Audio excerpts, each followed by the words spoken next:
room with a view.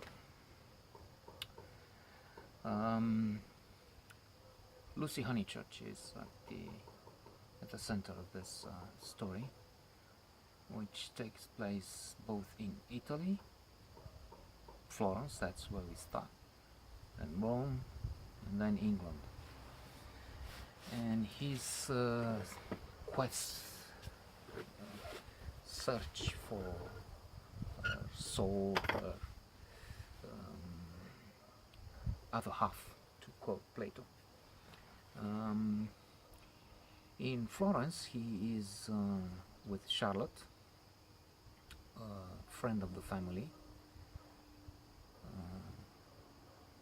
I'm not sure who played it in the film. Maggie Smith, was it? Anyway, who is representative of the rigid way of thinking, with no freedom, and all attention paid to pomp and circumstance. They are unhappy with their room, which doesn't have a view, and they talk about it at the table in this Italian place where they stay. And a couple of British connationals offer to father and son to swap rooms, and the chaperone, so to say, is determined to refuse this. Cannot be. We cannot do this with stiff upper lip.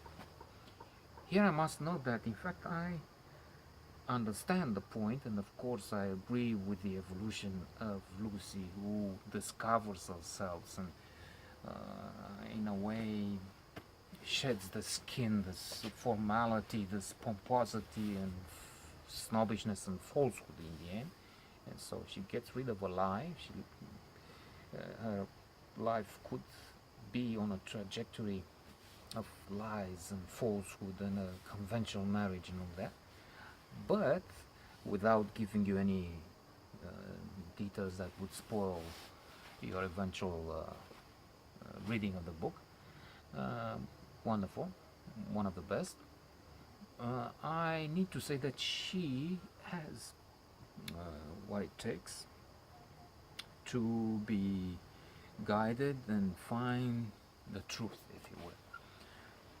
But for a while it doesn't seem like that. She's educated in the spirit of respecting formality, rules, which we need to do, and the note I meant to make was that I like this British way of doing things, the aristocracy of the Victorian age, the gentleman-like and lady-like attitude, and I feel that a balance has to be made. Virtue is in the middle, Aristotle, the golden mean, no excess in either direction. So we need to be polite and well-behaved, mannered, and at the same time and obey rules, and at the same time not be shackled, and see what is most important when our heart tells us to do something, and for instance rejoin this young man involved in the story. We have to do that, and we have to listen to our heart. There are all sorts of happenings, both in Florence, where the two kids, I can say that's at the beginning, the two young people.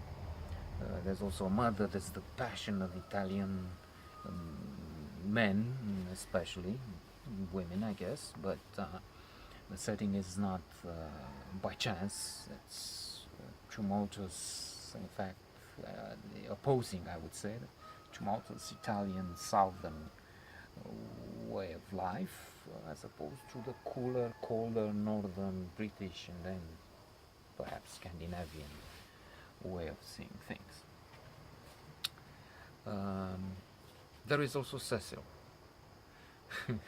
I liked in the film, I liked and noticed He was played by the great Daniel Day-Lewis, who's extraordinary even in a supporting role, like in this in the movie made by Merchant, Avery Merchant.